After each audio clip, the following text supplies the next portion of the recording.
Hello viewers, welcome to our online education page. আমি মোহাম্মদ ইসমাইল হোসেন। আজকে যে টপিকসটা নিয়ে আমরা আলোচনা করব সেটা হচ্ছে ভার। তাহলে ভার এটাকে বলা হয় সাধারণত সেন্টেন্সের প্রাণ। একটা সেন্টেন্সের প্রাণ হিসেবে কাউন্টার করা হয় অথবা কনসিডার করা হয় সেটা হচ্ছে ভার।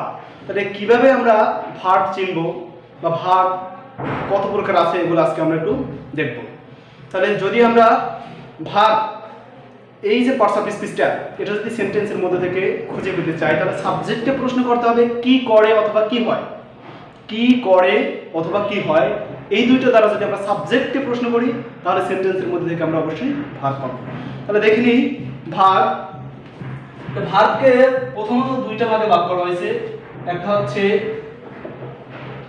ফিনিট আর একটা হচ্ছে নন ফিনিট। এখানে ফিনিট ভাগকে আবার দুইটা ভাগে ভাগ করা হয়েছে, একটা হচ্ছে প্রিন্সিপাল ভার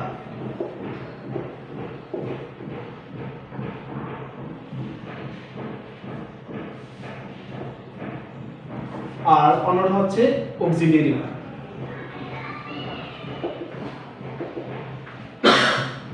তাহলে প্রিন্সিপাল ভার এবং অক্সিলিয়ারি ভার, এখানে যদিও এর নাম প্রিন্সিপাল অর্থাৎ প্রধান ক্রিয়া আর এর নাম অক্সিলিয়ারি অর্থাৎ সাহায্যকারী ক্রিয়া, কিন্তু বইতে দেখা যায় সবচেয়ে অক্সিলিয়ারি ভার্বের ব্যবহার বেশি।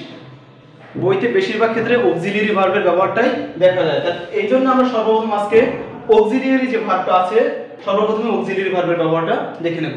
তাহলে বইতে সাধারণত অক্সিলিয়ারি ভার্ব দেখা যায় 26টার মতো প্রায়। বিভিন্ন বইতে এটাকে be verb, have verb, primary auxiliary অথবা মোডাল অক্সিলিয়ারি এরকম বিভিন্ন ভাগে ভাগ করছে, কিন্তু ব্যবহারের উপর ভিত্তি করে অক্সিলিয়ারি ভার্বকে আমরা তিনটা ভাগে ভাগ করব ব্যবহারের উপর ভিত্তি করে। তাহলে ভাগগুলো কি কি প্রথমে দেখে নিই। প্রথম যে ভাগটা আছে সেটা হচ্ছে বি ভার্ব।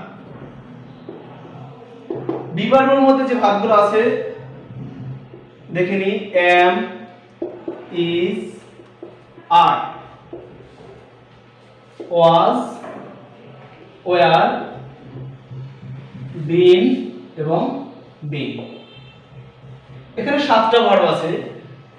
অ্যামিজার এই ভার্ব তিনটা হচ্ছে প্রেজেন্ট, অজয়ার এই ভার্ব দুটো হচ্ছে পাস্ট, আর এখানে বিন এটা হচ্ছে পাস্ট পার্টিসিপল আর বিন এটাকে বলা হয় প্রেজেন্ট পার্টিসিপল। তাহলে এই যে 7টা ভার্ব, এই 7টা ভার্ব হচ্ছে বি ভার্ব। বইতে যত ভার্ব আছে প্রায় হাজার হাজার ভার্ব আছে, কোনো ভার্বের সিঙ্গুলার বা প্লুরাল রূপ নেই, একমাত্র সিঙ্গুলার এবং প্লুরাল রূপ আছে বি ভার্বের। এই ভার্বগুলোর মধ্যে থেকে এখানে এম, ইজ এবং ওয়াজ এই তিনটে ভার্ব হচ্ছে সিঙ্গুলার, আর এবং ওয়ার এই দুইটা ভার্ব হচ্ছে প্লুরাল। তাহলে প্রথমে আমরা বি ভার্ব দেখে নেব বি ভার্বের ব্যবহার। সমগ্র বইতে বি ভার্বের ব্যবহার দেখা যায় মূলত 3 জায়গায় এদের ব্যবহার। প্রথমত যেটাকে দেখা যায় সেটা হচ্ছে মূল ভার্ব হিসেবে। বি ভার্ব প্রথমত বসে মূল ভার্ব হিসেবে। মূল ভার্ব হিসেবে কি রকমের, যখন দেখব সেন্টেন্সে একটা মাত্র ভার্ব আছে আর সেটা হচ্ছে বি ভার্ব, বি ভার্ব ছাড়া অন্য কোনো ভার্ব নেই, তখনই বুঝতে হবে যে বি ভার্ব তখন মূল ভার্ব হিসেবে বসছে। যেমন যদি লেখা থাকে Bangladesh is an independent country,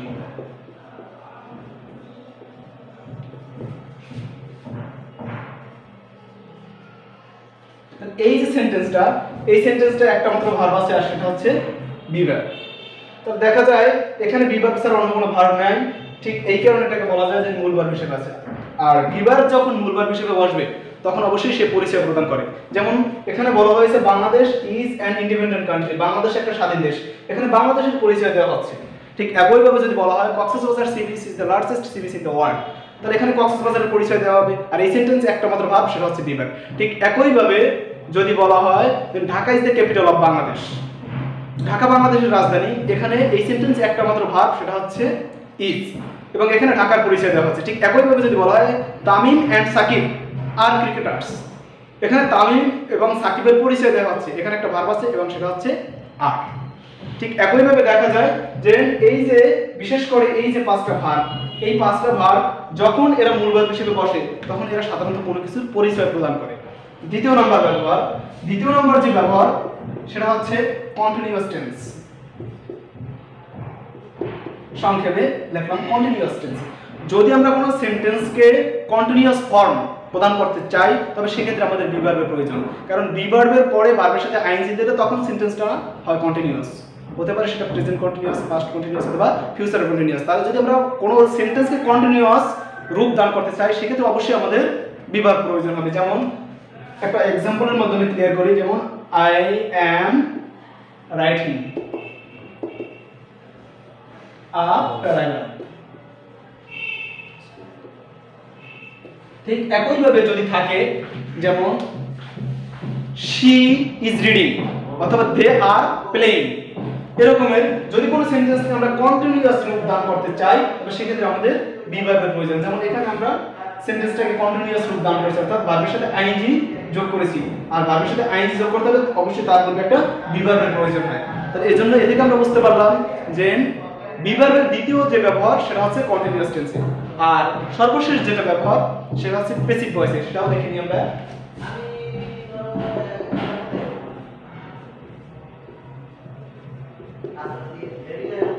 passive voice আমরা আগেই জেনেছি ভয়েস হচ্ছে দুই প্রকার, একটা হচ্ছে অ্যাক্টিভ এবং আরেকটা হচ্ছে প্যাসিভ। অ্যাক্টিভ এখানে কর্তা সরাসরি কাজটা করে আর প্যাসিভে কাজটা করা হয়। তাহলে কোনো সেন্টেন্সকে যদি আমাদের প্যাসিভ রূপে করতে হয় তাহলে অবশ্যই সেখানে বি ভার্ব প্রয়োজন, কারণ প্যাসিভের মূল যে গঠন সেটা হচ্ছে subject plus be verb plus মূল ভার্বের past participle plus preposition plus object. তাহলে বি ভার্বের পরে যদি ভার্বের পাস্ট পার্টিসিপল করা হয় তাহলে সেটার নাম হয় প্যাসিভ। সেন্টেন্সকে যদি প্যাসিভ করতে হয় তাহলে বি ভার্ব ছাড়া সম্ভব না, অবশ্যই বি ভার্বের পরে ভার্বের পাস্ট পার্টিসিপল করতে হবে, আর তখনই সেটা হবে প্যাসিভ। তাহলে যদি আমরা কোনো সেন্টেন্সকে প্যাসিভ রূপ দান করতে যাই, যেমন সাপোজ এখানে যে সেন্টেন্সটা ছিল যেমন I am writing a paragraph, এটাকে যদি আমরা প্যাসিভ করতে যেতাম তাহলে যেটা অবজেক্ট এটাকে আমরা আগে নিতাম, এখানে অবজেক্ট আছে আ প্যারাগ্রাফ, তাহলে এখানে আমরা শুরুতে নিতে পারি আ প্যারাগ্রাফ।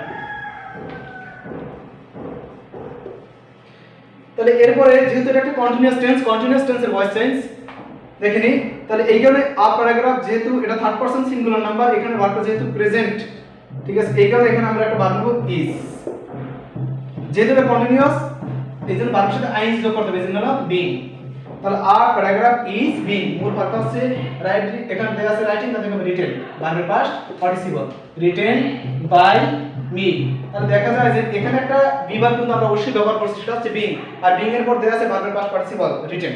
ঠিক একইভাবে যদি লেখা থাকে যেমন rice is eaten by me, এখানে কিন্তু বি ভার্বের পর ভার্বের পাস্ট পার্টিসিপল অর্থাৎ আমাদের প্যাসিভ।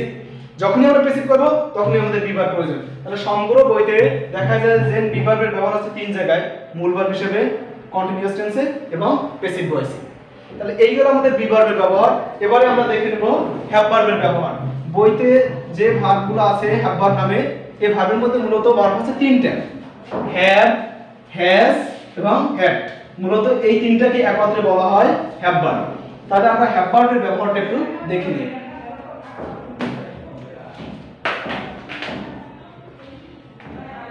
হ্যাভ ভার্বের মধ্যে ভার্ব আছে তিনটা, হ্যাভ, হ্যাজ এবং হ্যাড। তাহলে হ্যাভ হচ্ছে প্রেজেন্ট, হ্যাড হচ্ছে পাস্ট এবং পাস্ট পার্টিসিপল হিসেবে হ্যাড বসে। তাহলে বইতে এই যে তিনটা ভার্ব হ্যাভ, হ্যাজ, হ্যাড, এই তিনটা ভার্বের ব্যবহার আছে দুই জায়গায় সব মিলিয়ে। কোথায় কোথায়? নাম্বার 1 সেটা হচ্ছে মূল ভার্ব হিসেবে। তাহলে মূল ভার্ব হিসেবে এটা কি রকমের? যখন দেখব সেন্টেন্সে একটি মাত্র ভার্ব আছে আর সেটা হচ্ছে হ্যাভ ভার্ব, একটি মাত্র ভার্ব আছে এবং সেটা হচ্ছে হ্যাভ ভার্ব, তখন বুঝতে হবে যে হ্যাভ ভার্ব মূল ভার্ব হিসেবে বসে। কি রকমের একটা एग्जांपलের মাধ্যমে ক্লিয়ার করি। যেমন যদি লিখি আই হ্যাভ আ পেন, অথবা যদি লেখা থাকে হি হ্যাজ আ কার্ড, অথবা যদি লেখা থাকতো যেমন দে হ্যাড আ গার্ডেন। এই যে তিনটা সেন্টেন্স এখানে হ্যাভ, হ্যাজ, হ্যাড, এখানে দেখা যায় প্রত্যেকটা সেন্টেন্সে একটাই মাত্র ভার্ব আর সেটা হচ্ছে হ্যাভ ভার্ব। হ্যাভ ভার্ব ছাড়া সেন্টেন্সে অন্য কোনো ভার্ব নেই। এই কারণে বোঝা গেল যে এখানে হ্যাভ ভার্বটা মূল ভার্ব হিসেবে বসে। আর হ্যাভ ভার্ব যখন মূল ভার্ব হিসেবে বসে তখন তারা অবশ্যই মালিকানা প্রকাশ করে। যেমন এখানে যে সেন্টেন্সগুলো দেওয়া আছে, আই হ্যাভ আ পেন, আমার একটি কলম আছে, এখানে কলমের মালিক আমি। হি হ্যাজ আ কার, তার একটি গাড়ি আছে, এখানে গাড়ির মালিক সে। অথবা দে হ্যাড আ গার্ডেন, তাদের একটি বাগান ছিল, এখানে বাগানের মালিক ছিল তারা। তাহলে দেখা যায় যে যখন হ্যাভ ভার্ব মূল ভার্ব হিসেবে বসে তখন তারা মালিকানা প্রকাশ করে। এরপরে আমরা দ্বিতীয় নাম্বার যে ব্যবহার সেটা দেখে নিই। দ্বিতীয় নাম্বার ব্যবহার হচ্ছে পারফেক্ট টেন্স। যদি কোনো সেন্টেন্সকে আমরা পারফেক্ট রূপ প্রদান করতে চাই, হোক সেটা প্রেজেন্ট পারফেক্ট অথবা পাস্ট পারফেক্ট অথবা ফিউচার পারফেক্ট, অবশ্যই আমাদের হ্যাভ ভার্বের প্রয়োজন হবে। তাহলে হ্যাভের পরে যদি কোনো ভার্ব হয় তাহলে ভার্বের পাস্ট পার্টিসিপল আর এর নাম হয় পারফেক্ট। যদি হ্যাভ ভার্বটা প্রেজেন্ট হয় তাহলে প্রেজেন্ট পারফেক্ট, যদি পাস্ট হয় তাহলে পাস্ট পারফেক্ট, আর যদি শ্যাল উইল থাকে তাহলে বুঝতে হবে সেটা হচ্ছে ফিউচার পারফেক্ট। তাহলে যদি কোনো সেন্টেন্সকে আমরা পারফেক্ট রূপ প্রদান করতে চাই তাহলে অবশ্যই আমাদের হ্যাভ ভার্ব প্রয়োজন। যেমন I have written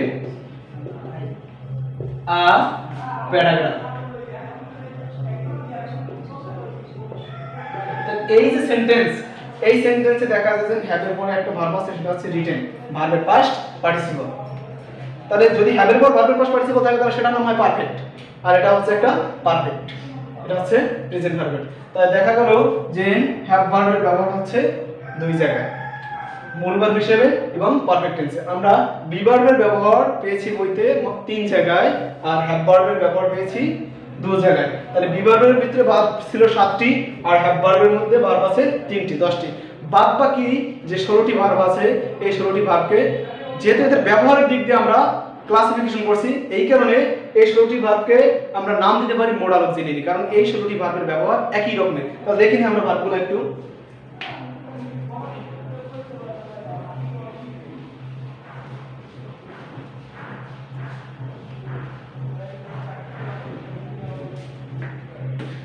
তাহলে 16টি যে ভার্ব আছে এদের নাম হচ্ছে, বাদ বাকি 16টির নাম হচ্ছে মোডাল অক্সিলিয়ারি। মোডাল অক্সিলিয়ারি গুলো কি কি আমরা একটু দেখে নিই। shall, should, will, would, can, could, may, might, must, do, did, does, ought to, used to,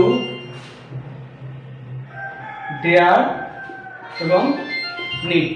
এই যে ভার্বগুলো আছে, তাহলে এই যে 16টি ভার্বের ব্যবহারের দিক দিয়ে আমরা এটাকে এক ভাগে ভাগ করেছি, অর্থাৎ এর নাম দিয়েছি সব মিলিয়ে মোডাল অক্সিলিয়ারি। আর এই মোডাল অক্সিলিয়ারি এর ব্যবহার মাত্র বইতে এক জায়গায়, বি ভার্বের ব্যবহার 3 জায়গায়, হ্যাভ ভার্বের ব্যবহার 2 জায়গায় এবং মোডাল অক্সিলিয়ারির ব্যবহার হচ্ছে মাত্র এক জায়গায়। এই যে মোডাল অক্সিলিয়ারি গুলো দেওয়া আছে এরা কোনোদিন বাক্যে একা বসে না, এদের পরে সবসময় অবশ্যই একটা ভার্ব বসবে, আর সেটা হবে ভার্বের বেস ফর্ম। এখানে যে ভার্বগুলো দেওয়া আছে যেমন shall, should, will, would, can, could, may, might, must, do, did, does, ought to, used to, dare এবং need।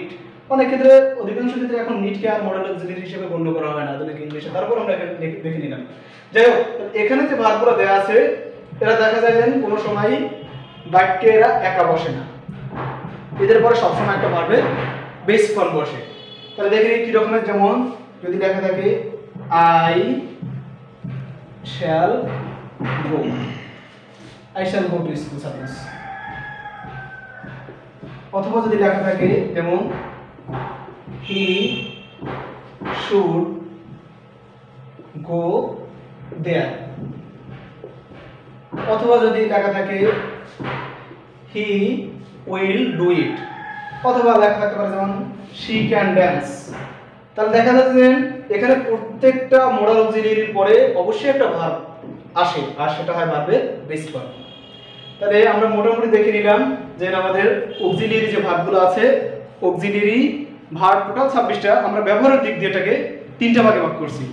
বিভিন্ন বইতে বিভিন্নভাবে এটাকে ক্লাসিফিকেশন করছি, কিন্তু ব্যবহারের দিক দিয়ে যদি এটাকে আমরা ক্লাসিফিকেশন করি তাহলে এই 3টা ভাগে আমরা ভাগ করতে পারি। সেটা হচ্ছে বি ভার্ব, হ্যাভ ভার্ব এবং মোডাল অক্সিলিয়ারি ভার্ব। তাহলে বি ভার্বের ব্যবহার 3 জায়গায়। বি ভার্ব যদি মূল ভার্ব হিসেবে বসে তখন তারা পরিচয় প্রদান করে, আর হ্যাভ ভার্ব যদি মূল ভার্ব হিসেবে বসে তখন তারা মালিকানা প্রকাশ করে। যেমন যে কোনো প্যারাগ্রাফ বা কম্পোজিশন যদি আমরা লিখতে যাই, যে টপিকসটার উপরে আমরা সেটা লিখবো, প্রথমেই তাদের আসবে পরিচয়। তা পরিচয় অর্থে আমরা সবসময় বি ভার্ব ব্যবহার করবো, অথবা যে টপিকসটা আছে ওই টপিকসটার কী কী গুণাবলী আছে বা নেই সে অর্থে আমরা অবশ্যই হ্যাভ ভার্ব ব্যবহার করবো। তো এবারে আমরা প্রিন্সিপাল ভার্ব কীভাবে চিনব সেটা একটু দেখে নিই। প্রিন্সিপাল ভার্বকে আমরা 3 ভাবে চিনতে পারি: অর্থে, আকৃতি এবং অবস্থান। এই 3টার মাধ্যমে। অর্থে যদি আমরা সাবজেক্টকে প্রশ্ন করি কি করে, কি হয় অথবা কি করা হয়, এই 3টা দ্বারা যদি আমরা সাবজেক্টকে প্রশ্ন করি তাহলে উত্তরে যেটা পাবো সেটা হচ্ছে ভার্ব, আর এই ভার্বগুলো সাধারণত হয় প্রিন্সিপাল ভার্ব। এবারে দ্বিতীয় নম্বর যে উপায় সেটা হচ্ছে আকৃতি। আকৃতির মাধ্যমে কীভাবে আমরা প্রিন্সিপাল ভার্বকে আইডেন্টিফাই করব? যদি কোনো শব্দের শেষে আইএসই, আইজেডই, এটিই, এফওয়াই, ইডি অথবা ইএন এইগুলো যদি কোনো শব্দের শেষে থাকে তাহলে বুঝতে হবে ওই শব্দটা হচ্ছে একটা ভার্ব। এছাড়াও দেখা যায় অনেক সময় ভার্বের সাথে এস অথবা ইএসও থাকতে পারে, তবে সেক্ষেত্রে এস বা ইএস যোগে ওই শব্দটা সাধারণত ভার্ব হয়। তৃতীয় নম্বর যে উপায় সেটা হচ্ছে অবস্থান। অবস্থানের মাধ্যমে আমরা ভার্বকে আইডেন্টিফাই করতে পারি। ভার্ব সাধারণত বসে সাবজেক্টের পরে অথবা অবজেক্টের আগে, এই 2টা জায়গায় সাধারণত ভার্ব বসে। তাহলে আমরা অক্সিলিয়ারি ভার্ব এবং প্রিন্সিপাল ভার্বের ব্যবহার মোটামুটি দেখে নিলাম। যদি আমাদের চ্যানেলের ভিডিওগুলো ভালো লাগে তাহলে অবশ্যই সাবস্ক্রাইব করবেন।